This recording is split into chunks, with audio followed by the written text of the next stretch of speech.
Hello everyone, welcome to exam B. With exam B you can prepare 50% faster. मेरा नाम अश्विनी पुंडीर और guys आज हम बात करने वाले हैं बहुत ही अवेटेड, है ना। बहुत टाइम से स्टूडेंट्स जो हैं परेशान थे इस एग्जाम के लिए।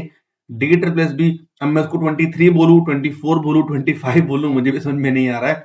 बट फाइनली इस एग्जाम की जो डेट है, D triple S B section officer horticulture की जो एग्जाम डेट्स हैं वो आउट हो चुकी हैं। और आज हम इस वीडियो में, आप सभी जानते हैं कि आपके पास 30 डेज का टाइम बचा है, तो 30 डेज के रिमेनिंग टाइम में आपको पार्ट 1 के लिए कैसे प्रिपेयर करना है, इस बारे में हम आज वीडियो में बात करने वाले हैं। सो स्टार्ट करते हैं इस वीडियो को।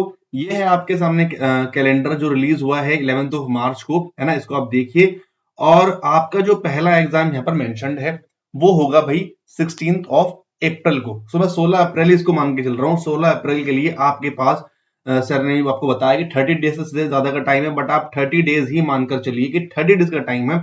30 डेज में मेरे को क्या चीजें करनी है, और इस वीडियो में आपको सारी चीजें बताऊंगा, तो बहुत ध्यान से आपको सुनना है। बहुत जल्दी मैं वीडियो में आपको चीजें समझा दूंगा, बट समझाऊंगा बहुत आराम से तरीके से। अब यहां से बिल्कुल एक प्रॉपर कॉल आपको लेनी है, चाहे वो सिलेबस के रिगार्डिंग हो, स्ट्रेटेजी के रिगार्डिंग हो, करना क्या है क्या नहीं करना है, मॉक टेस्ट है, कोर्स की जरूरत पड़ेगी या नहीं पड़ेगी, और फ्री सोर्सेज क्या है उसके रिगार्डिंग में आपके लिए बात करेंगे। चलिए सबसे पहले बात करते हैं आपके एग्जाम पैटर्न की। ये आपके एग्जाम पैटर्न रहेगा 100 मार्क्स में आपके 5 चीजें आने वाली हैं, ठीक है। General awareness, reasoning, quants, Hindi language और इंग्लिश लैंग्वेज, ठीक है। ये 5 चीजें आपके आएंगी, 20-20 नंबर की आपके आने वाली हैं। और मैं आपको बता दूं, आपकी कट ऑफ को क्लियर करने में इस सेक्शन का बहुत ज्यादा रोल रहने वाला है। बिना इस सेक्शन को पढ़े, पांचों ही पढ़ने पड़ेंगे, चाहे कम ज्यादा आप पढ़िए, आपके ऊपर है, बट पढ़ने पांचों पढ़ेंगे। और तभी आप अपनी जो कट ऑफ है, जब अपनी आप नौकरी को आप यहां से ले सकते हैं। चलिए यहां पर एक एक करके हम यहां पर बात करेंगे। सबसे पहले हम बात करते हैं जनरल अवेयरनेस की। जनरल अवेयरनेस एक ऐसा टॉपिक होता है जिसका जो एक्सपेक्टेड सिलेबस मैंने आपके सामने यहाँ पर रखा हुआ है, ये बहुत वास्ट सिलेबस है, बहुत वास्ट सिलेबस है। सो इसको कैसे टैकल करना है, सबसे पहले आपको चीज समझनी है। सबसे पहले आपको करंट अफेयर्स ये पढ़ने हैं, ठीक है। ध्यान रखिए, करंट अफेयर्स आपको पढ़ने हैं, और ये कम से कम 1 साल के आपको पढ़ने हैं, ठीक है। 1 साल के current affairs, national plus international plus Delhi में पिछले 1 साल में क्या क्या हुआ है, इस पर भी चीजें आपको देखनी पड़ेंगी। ये चीज आपको करनी है, इसको आप नहीं छोड़ सकते हो, है ना, इसको आप नहीं छोड़ सकते हो।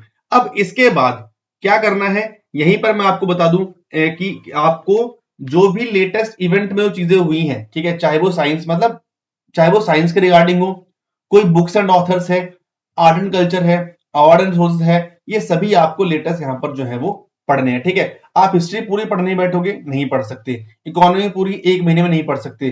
कॉन्स्टिट्यूशन पॉलिटी नहीं पढ़ सकते हो। जो चीजें आप पढ़ सकते हो वही पढ़े। वो है आपका करंट अफेयर्स, इसको आप पढ़ोगे, 20 में से कम 4 से 5 नंबर आपके करंट अफेयर्स से आने आने लाजमी है, ठीक है। उसके बाद जो इंपॉर्टेंट पॉइंट है, अगर आपको इसी में लगता है कि नहीं मुझे करंट अफेयर्स ही पढ़ना है, हिस्ट्री में आप कुछ इंपॉर्टेंट टॉपिक्स हैं जिनकी लिस्ट को आप बना सकते हो, है ना। जैसे कि आपकी इंपॉर्टेंट बैटल्स कब हुई थी, है ना, आप उसकी एक लिस्ट बना लीजिए, ठीक। मुगल एम्पायर में कौन पहले आया था, कौन पहले बाद में आया था, इस पर आप देखिए।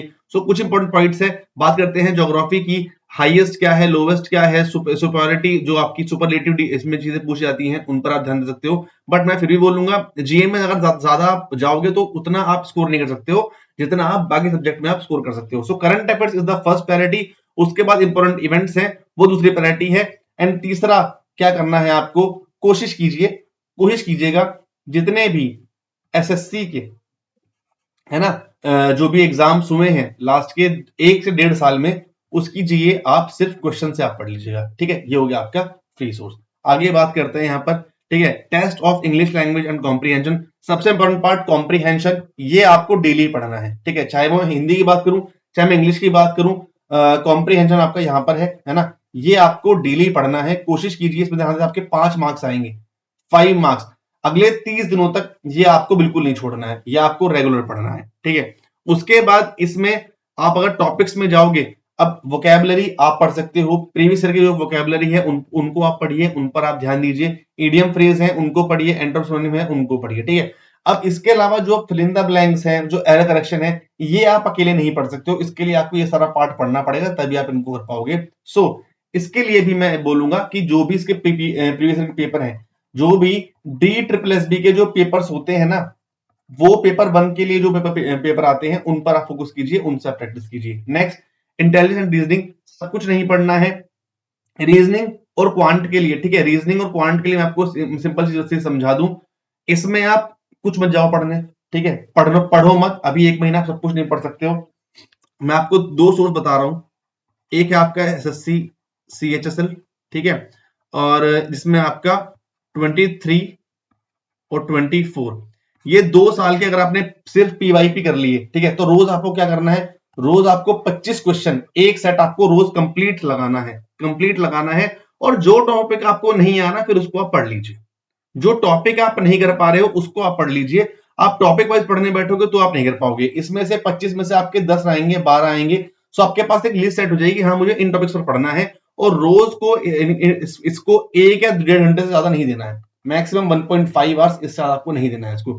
सेम चीज आपको आप क्वांट्स में करोगे, क्वांट्स 90% स्टूडेंट्स की वीक होती है, इसके लिए भी मैं आपको यही सजेस्ट करूंगा कि इसके लिए भी आप ये चीजें करो। लास्ट बात करते हैं हिंदी की। हिंदी में मैंने थोड़ा सा देखा कि क्योंकि हिंदी हम ज्यादा नहीं पढ़ते हैं, जो मैंने देखा है, तो ये आपका कंप्लीट सिलेबस है ना, और ये आपका वो वाला पार्ट है जिस पर आप थोड़ा सा एक्स्ट्रा ध्यान दे सकते हो। इसके अलावा यहाँ पर भी जो पैसेज है वो आपको आना ही आना है 5 नंबर का। सो एक पैसेज 30 पैसेज आपको till your exam you have to study, आपको पढ़ने ही पढ़ने हैं। उसके अलावा संधि इंपॉर्टेंट टॉपिक है, समास इंपॉर्टेंट टॉपिक है ना। उसके अलावा फिर आपका अलंकार यहाँ मेंशन नहीं है, मैं भूल गया, वो इंपॉर्टेंट टॉपिक है। वर्ण विचार, इनको पढ़िएगा। उसके बाद ये आ जाएगा आपको ग्रामर वाला पार्ट, इसमें आपका संज्ञा है, सर्वनाम है, विशेषण है, इसमें से हो गया पार्ट, बट इसके लिए आपका एरर वाला पार्ट जाएगा। और उसके बाद आपकी शब्दावली है, तत्सम है, लोकोक्तियां हैं, मुहावरे हैं, इन पर आपको ध्यान देना है, इनको आप पढ़ सकते हो, ठीक है। ओवरऑल में बात करूं, ठीक है, अभी कोर्स पे नहीं आते हैं, ओवरऑल अगर मैं बात करता हूं तो क्या करना है आपको, ये यहाँ पर ध्यान दीजिए, आपको पार्ट 2 भी पढ़ना है, आपको पार्ट 1 भी पढ़ना है। सो पार्ट 1 के लिए ध्यान दीजिएगा, पार्ट 1 के लिए सभी सब्जेक्ट को मिला के आपको 5 से 6 घंटे से ज्यादा नहीं पढ़ना है। अब देखो 1 महीना बचा है, इतना तो आप पढ़ ही सकते हो। 5 से 6 घंटे से ज्यादा आप एक सब्जेक्ट को आप नहीं पढ़ोगे।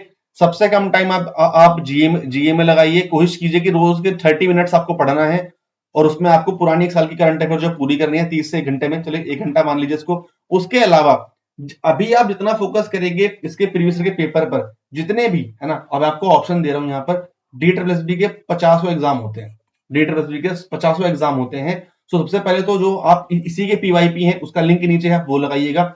उसके अलावा उसके जो भी इसका पार्ट 1 होता है, पार्ट 1 में जितने भी पेपर है सबको कीजिए, पार्ट 1 को कीजिए, और उसको आप यहाँ पर आप पढ़ सकते हैं, ठीक है। ये हो गया बिल्कुल फ्री सोर्स। अब अगर आपको सिस्टमेटिक वे में पढ़ना है, जहां पर आपको कोर्स 2 के रिगार्डिंग भी चीजें आपको मिल जाएंगी, सो आप कोर्स ले सकते हैं, कोई ऐसा जरूरी नहीं है आपको कोर्स लेना ही लेना है, बट आपको अगर चीजें सिस्टमेटिक चाहिए, वहीं पर आपको जो नोट्स हैं वो प्रॉपर मिल जाएंगे, वहां पर आपको क्वेश्चंस प्रॉपर मिल जाएंगे, आपको मॉक टेस्ट प्रॉपर मिल जाएंगे। सो आप एक कोर्स ले सकते हैं जिसका प्राइस सिर्फ 1250 रुपए है 1 महीने के लिए, है ना, वो आपके ऊपर है। बाकी ऐसा नहीं है कि इसको बिल्कुल कोर्स को लेना ही लेना है, तो आप यहाँ पर फ्री में भी इसको आप पढ़ सकते हो। तीसरी चीज एक और फ्री सोर्स है जो हमारा है यूट्यूब चैनल। यहां पर आपको 75 प्लस वीडियोस ऑलरेडी हमारी प्लेलिस्ट में आपको यहां पर दी हुई है। उसके अलावा फिर से अगले 30 दिनों के लिए हम फिर से एक यूट्यूब प्लान आपके लिए लेकर आ रहे हैं, जहां पर हम कोशिश करेंगे कि हम आपको 3-3, 4-4, 5-5 जो सेट है हर एक सब्जेक्ट के, हम आपके एग्जाम से पहले आपको यहाँ पर करा दें यूट्यूब में बिल्कुल फ्री। सो सभी आपके लिए है, सब कुछ आपके लिए है। सो आपके ऊपर है, कोर्स के लिए जाना है तो जाइए, नहीं तो फिर आपको वीडियो को दोबारा से देख लो आप एक बार, जो मैंने बताया है उस पर आप ध्यान दीजिए। और वीडियो अच्छा लगा तो लाइक कर देना, शेयर कर देना। बाकी जो कोर्स का लिंक भी नीचे है, मॉक टेस्ट के लिए तो अभी ऐसी कुछ क्वेरी यहाँ पर है नहीं, और जो उसका PYP का लिंक है वो भी नीचे ही है, ठीक है। तो thank you so much guys for watching this video, और with exam you can prepare 50% faster. ये हमारी ईमेल आईडी, हमारा फोन नंबर है, ये हमारी वेबसाइट है। Do visit our website for 50% faster preparation. Thank you so much guys, 1 महीना है, अच्छे से पढ़िए, ध्यान रखिए अपना, थैंक यू।